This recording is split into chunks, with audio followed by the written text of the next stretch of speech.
of the matter is submarine racing is not a great spectator sport. I mean, even as I speak, the submarines are racing out there. Pretty exciting stuff, huh? Submerged in 20 feet of water were 4 cameras feeding images of the race back to a control room on shore.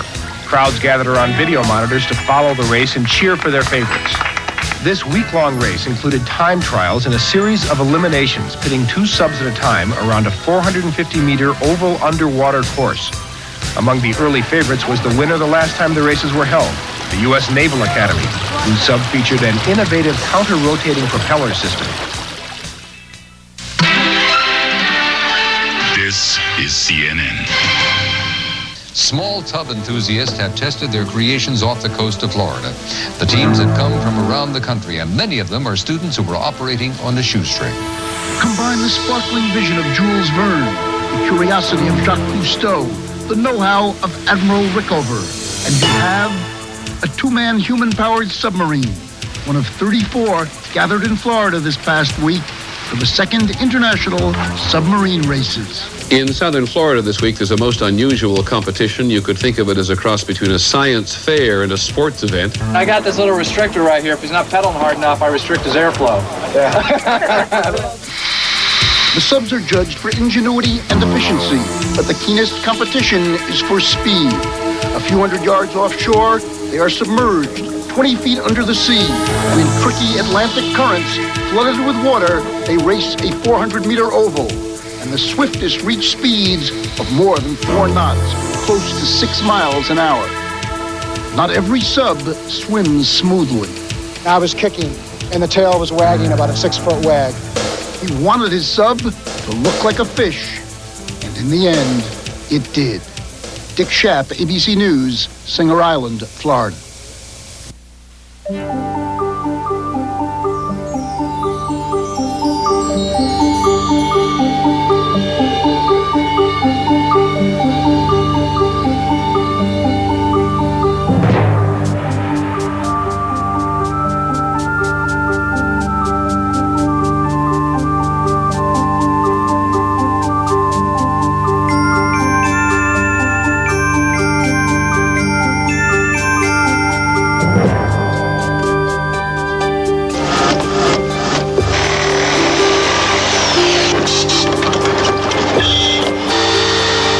By making it human-powered, we made it a level playing field.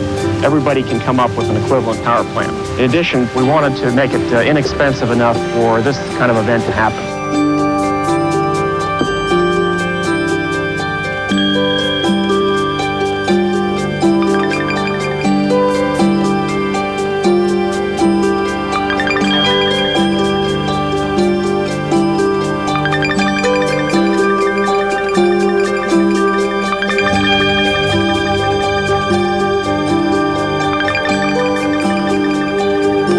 We got to go home and work on the gears. We got a little bit too high sprocket ratio.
What we've really gotten out of it is we've just gotten a tremendous sense of satisfaction of teamwork from working with people. The variety of the designs that have come out have just shown the imagination of the underwater world and how varied it is and how wonderful it is. And it's been a fantastic experience.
race beneath the sea is the ultimate test for submarine designers. Jump aboard for subsea adventure on Scientific American Frontiers. I think it works in the water. Hi, and welcome to the second season of Scientific American Frontiers. I'm Woody Flowers, your host for the series. In my day job, I'm a professor of mechanical engineering at MIT. That's why I've taken a special interest in this rather unusual looking craft these guys have built.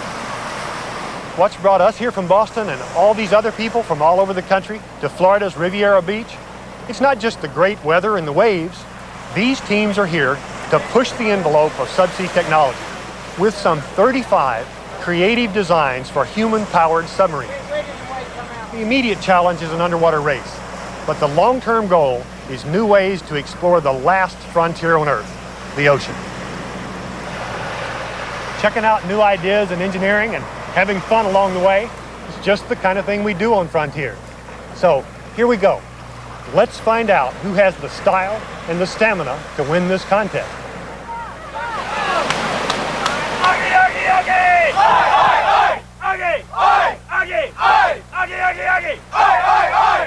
Here's the local favorite, Florida Atlantic University, nicknamed FAU.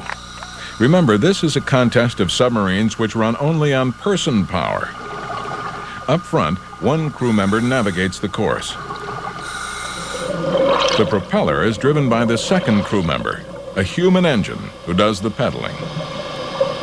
The well-trained Florida Atlantic crew, their Shark sub, and its conventional propeller drive set the contest standard. Across the country at California Polytech in San Luis Obispo, the Submarine Club is struggling to create a whole different kind of propulsion system. Actually, though this concept has never been used in sub-design, it has been thoroughly field tested by the whale.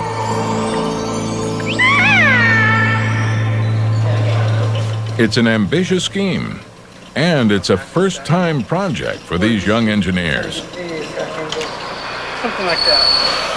They're finding out how complicated building your ideas can be.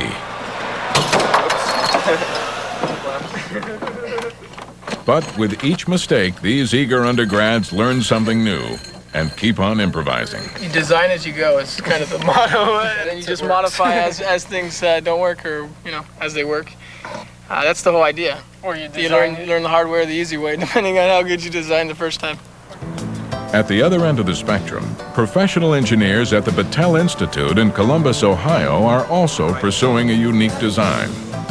But their experience told them that complexity equals trouble. The simplicity of the device was real key, and we kind of thought to try and get something to swim like a fish would be akin to trying to fly with wings on your arms. And it can be done, I think, but it's a very large research project in itself. In Ohio, this pool is as close as it gets to ocean conditions. But that doesn't dampen the excitement of the first underwater test. The sub's body is slender to cut easily through the water, but that makes the inside a tight squeeze. So once the navigator wedges himself in, the peddler has to climb right on top. On the maiden voyage, you can see Battelle's idea. It's modeled on